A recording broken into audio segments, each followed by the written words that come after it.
जनता तैयार कर लेगा। ठीक, जनता ठीक करेगा। जनता क्या ठीक करेगा? जो करना है जनता कर रहा है। 2021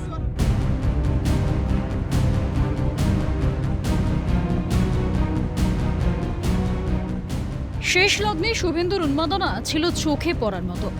একেবারে ফুরফুরে মেজাজে কলকাতা পুরসভার 82 নম্বর ওয়ার্ডের চেতলা বস্তি এলাকায় নিজস্বী তোলার আবদার তো ছিলই, শিশুদের কোলে নিয়ে আদর করতেও দেখা যায় শুভেন্দুকে। পরে তিনি বলেন, কলকাতায় গড়ে 55 থেকে 60% ভোট পড়ত, এত ভোট পড়তে কখনো দেখিনি। এই অতিরিক্ত ভোট পরিবর্তনের পক্ষে, তৃণমূলের বিদায় নিশ্চিত। পরিবর্তনের পক্ষে ভোট এবং তৃণমূলের হার নিশ্চিত। কলকাতা শহর কখনো 50-55% থেকে বেশি ভোট করে। ভোট গ্রহণ শুরু হওয়ার পর থেকেই ভবানীপুরের বুথে বুথে ঘুরে বেড়ান শুভেন্দু। সকালে চক্রবেড়িয়ায় মুখ্যমন্ত্রী তথা ভবানীপুরের তৃণমূল প্রার্থী মমতা বন্দ্যোপাধ্যায়ের সঙ্গে প্রায় মুখোমুখিও হয়ে গিয়েছিলেন তিনি। বুথ পরিদর্শনে যেতেই তৃণমূল কর্মী সমর্থকদের বিক্ষোভের মুখে পড়লেন ভবানীপুরের বিজেপি প্রার্থী শুভেন্দু অধিকারী। কালীঘাটের জয় হিন্দ ভবনের সামনে তাকে ঘিরে জয় বাংলা স্লোগান দিতে থাকে বিক্ষোভকারীরা। এই পরিস্থিতিতে ফোন করে নির্বাচন কমিশনের কাছে অভিযোগ জানান রাজ্যের বিরোধী দলনেতা। পরবর্তীতে লাঠিচার্জের অভিযোগ ওঠে পুলিশের বিরুদ্ধে। এদিকে 73 নম্বর ওয়ার্ডের কাউন্সিলর তথা মমতার ভাতৃবধূ কাজরি বন্দ্যোপাধ্যায় বলেন, শুভেন্দুর ওপর কোনো হামলা হয়নি, উনি মিথ্যে কথা বলছেন, উনি ভোটারদের প্রভাবিত করার চেষ্টা করেছেন।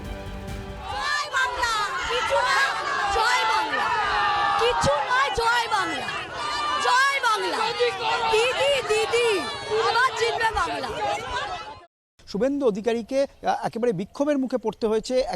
যে মুখ্যমন্ত্রীর যে পাড়া রয়েছে সেই পাড়াতেই কিন্তু যে জয় হিন্দ ভবন, সেই জয় হিন্দ ভবনের বাইরেই তাকে বিক্ষোভের মুখে পড়তে হয়েছে।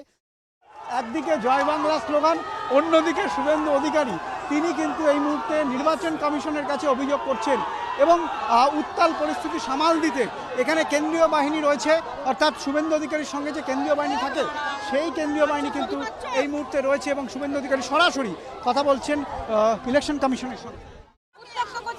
ভোটটা ঠিক জায়গায় দেবেন, ওনার কথায় কি ভোট হবে নাকি?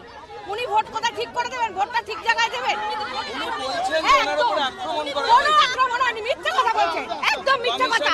উনি মিথ্যে কথা বলছেন, কোনো আক্রমণ হয়নি। উনি দেখাতে বলুন ক্যামেরায়, উনি ক্যামেরায় দেখাতে বলুন কোনো আক্রমণ হয়নি।